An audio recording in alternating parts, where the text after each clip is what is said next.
Hello everyone, this is Defense Politics Asia and this is the frontline changes report for the past 24 hours. A number of very important frontline changes.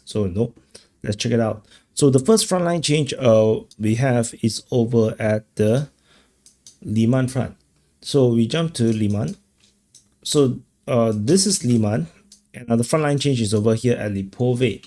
So over at Lipove, according to the Ukrainian mapping, Deep State UA, they have mapped that the Russian forces have advanced west of Nove.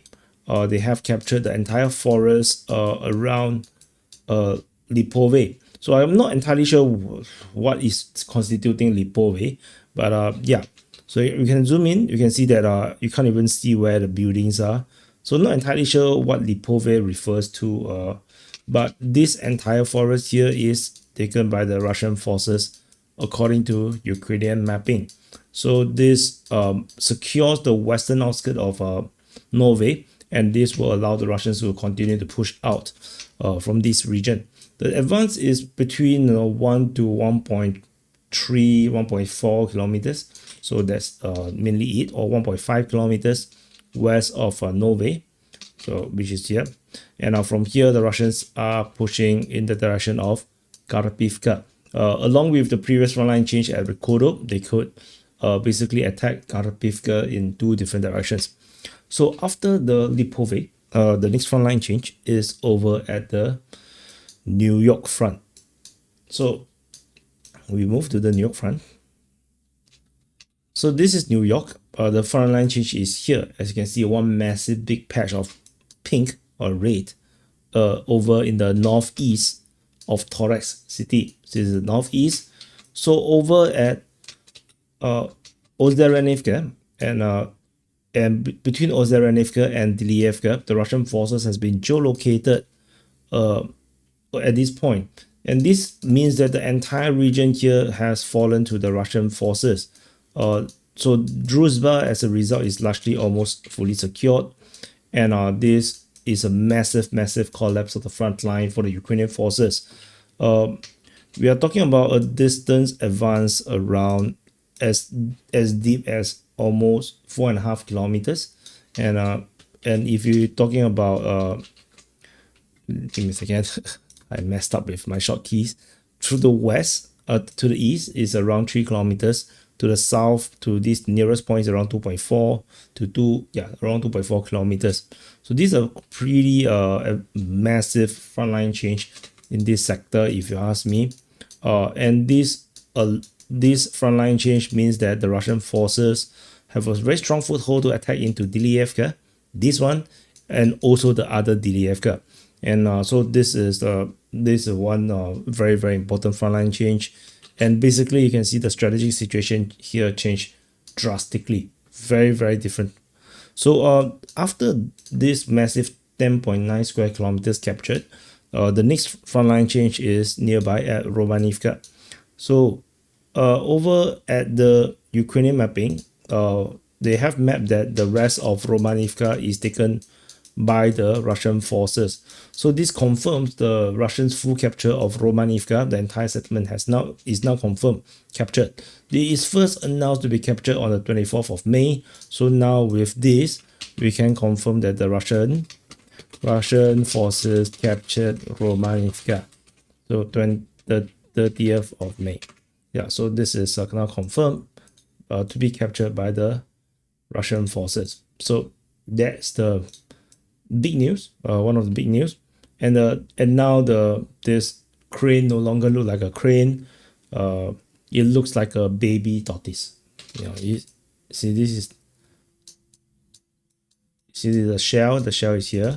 So now it's like a baby tortoise, or turtle. Maybe it's a turtle, turtle. The other turtle is here. So anyway, that's the main thing. It's actually the mother turtle looking at the baby turtle. So that's the Romanivka. The next frontline change is over at Toretsk. So over at the Pokrovsk front, this is Pokrovsk and Toretsk is here. So over in Toretsk, we have a geolocation of Russian forces over here on the western part of Toretsk. And this means that the Russian forces have fully captured Toretsk the entire town and town is a town of Toretsk. And this means that there's only one settlement left to the border, which is Horikove. The next attack is going to go to Horikove. The advance is around 1.4 kilometers, so pretty deep. From the north is around 1.3 or 1.4 kilometers as well. So this is yet another settlement falling to the Russians, and clearly the Ukrainians are winning. So that's the main thing about here. And as we Slava Ukraini into Bahatir. So the last frontline change is over here at Bahatir. So this is part of the Komar front. This is Komar. And in this sector, the Russian forces have been geolocated in a new position. Previous geolocations were here, which means that the Russian forces advanced a little bit.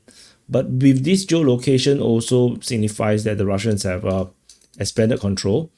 And the fact that there is a river here, means that this entire line here definitely is all under Russian control, as the Russian forces have firmly captured Bahatir.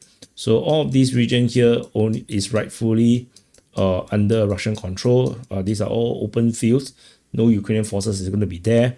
So this is why this map in this way. The advance is merely 250 meters, but the distance all the way to Bahatir is 2.6 kilometers. So this is the big frontline change here, and the area constitute around 4.87 square kilometers. So these are all the frontline changes over the past 24 hours, and so we can do some calculation. I think we can keep this here. So this is the calculator, yeah. And so let's do some calculation. 2.2 plus 11.09 plus 3.4 plus 4.87. So the total area captured by the Russian forces, so it's the total area captured is 21.36 square kilometers. Did I get the calculation correct? Yeah, I think it's all correct. Yeah, so this is actually a bit more than I imagined in my brain. Yeah, so it's 21.36 square kilometers. So we are back onto 20 square kilometers range, mainly because a lot of the grounds, based on geography, is quite clear that it's under Russian control. So anyway, that's it. This is the frontline changes report. Happy birthday to you if your birthday today. And also, I didn't do the sit rep, so this frontline changes report happened to be posted on the DPA War channel. So subscribe if you're not subscribed to this channel, and check out the conclusions. So on the main channel, what I did is that I actually published the conclusions. I've analyzed the situation currently in the entire war, and also where the Russians may be attacking next, all the big arrow movements that we will be expecting in the coming weeks and months. So anyway, thank you for watching, and so yeah, hopefully you'll continue to support DPA and support DPA on Patreon, and exclusive videos will be published over there with me talking stuff, secret briefings. I'll see you guys in the next update.